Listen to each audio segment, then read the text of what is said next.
Invitamos a Renata Turrent, que hoy se estrena con nosotros, y a Jorge Luis Fuentes para analizar lo que esto implica. Buenas noches a ambos. Buenas noches, ¿cómo están? Hola, ¿cómo están? Buenas noches, qué gusto.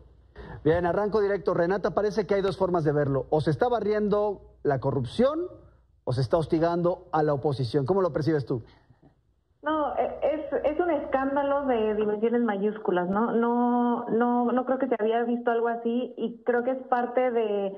Creo que se tiene que leer como parte del rompecabezas que propone Andrés Manuel desde el inicio para acabar con la corrupción. Y parte de acabar con la corrupción es investigar el pasado y darle el derecho a la gente a entender qué se robaron, quién se lo robó y de qué manera operaba, en el caso de Calderón, un narcoestado que además de todo también se robaba el dinero, y en el caso de Peña Nieto, un saqueo de dimensiones que probablemente no habíamos visto en otro sexenio.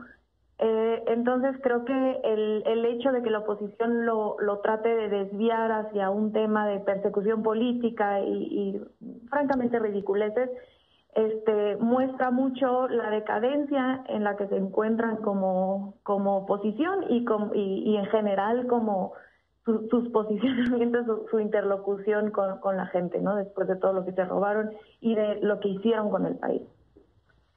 Jorge Luis, ¿cómo ves esta discusión que se va a dar sobre el tema del fuero presidencial en este contexto? Digamos, si lo vemos a la luz de señalamientos que también se hacen a otras figuras que en este momento se encuentran pues en posiciones en el Congreso, así, ¿no? ¿Cómo lo ves? Yo pienso que todo se circunscribe a la lógica que tiene el presidente Andrés Manuel de cumplir el principal mandato que le dimos los mexicanos en el 2018, que fue combatir a la corrupción. Es decir, si algo provocó que la votación de Andrés Manuel fuera tan abultada, fue principalmente la molestia, el sentir mexicano de todos y por muchas generaciones hacia los actos corruptos de nuestros gobernantes. Entonces, el hecho de que se esté proponiendo quitarle el fuero al presidente, que se haya hecho anteriormente una propuesta para quitárselos a los diputados. Recientemente los diputados del Estado de Puebla, por ejemplo, también se quitaron el fuero y de otras entidades federativas están en esos procesos. Pues quiere decir que le estemos dotando a la Fiscalía General de la República y a cualquier autoridad judicial o administrativa de este país para que pueda perseguir el delito cuando éste se comete. Y esto no tiene nada que ver con una persecución política, simple y llanamente tiene que ver con la aplicación del Estado de Derecho. Decía el padre Romero que nuestros países americanos, particularmente en América Latina, la justicia es como una serpiente que solamente muerde al que anda descalzo.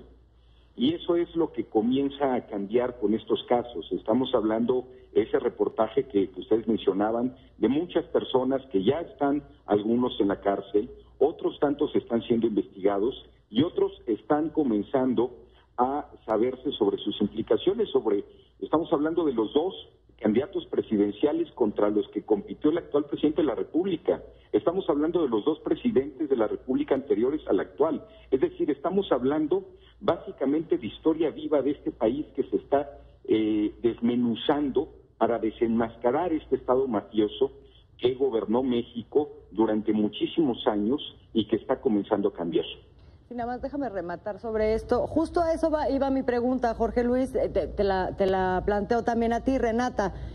Si se quita el fuero presidencial en estas circunstancias, ¿no tendría que hablarse de quitarse el fuero a todos aquellos que pudieran estar involucrados justamente en actos de corrupción y que tienen fuero?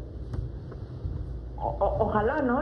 Y creo que en el sentido en el que menciona el compañero Jorge Luis, es muy importante entenderlo desde un punto de vista histórico y de que las instituciones que hoy tenemos y las leyes que hoy tenemos no están hechas para meter a la cárcel a gente como Calderón, a gente como Peña Nieto, que son los presidentes, pero tampoco la gente de abajo de ellos, ¿no? Y que las instituciones no son suficientes para meter ni a la cárcel, ni hacer justicia, ni detener este tipo de saqueo por parte de funcionarios públicos que tendrían que estar ahí para servirnos.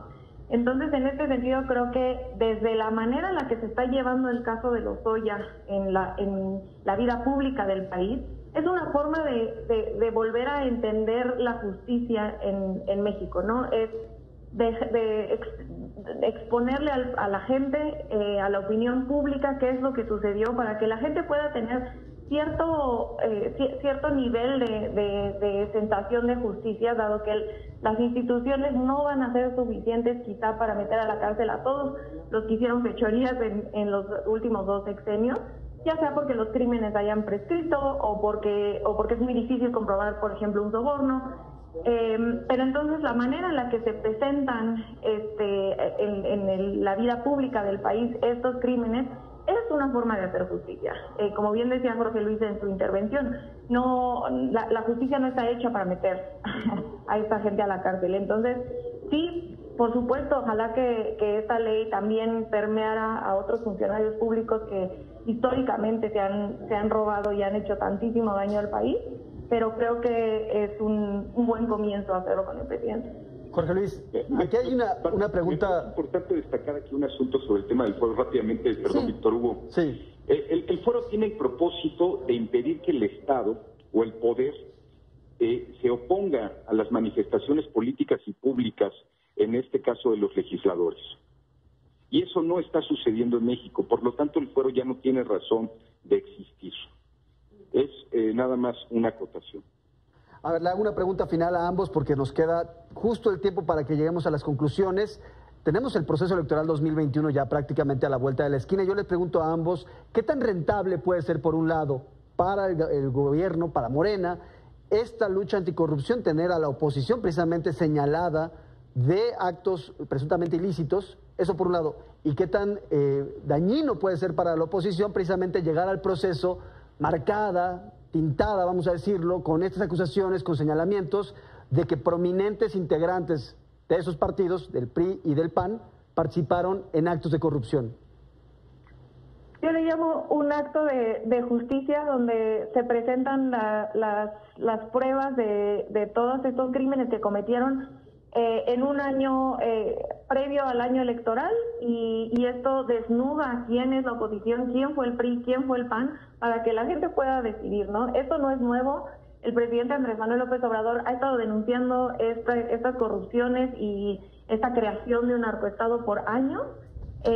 Hoy se presentan las pruebas y en un poco más de 6 meses, en unos 8 o 9 meses tenemos elecciones y que la gente pueda decidir si esta gente merece regresar a tomar decisiones públicas que claramente van en contra del pueblo y a favor de sus intereses económicos y personales.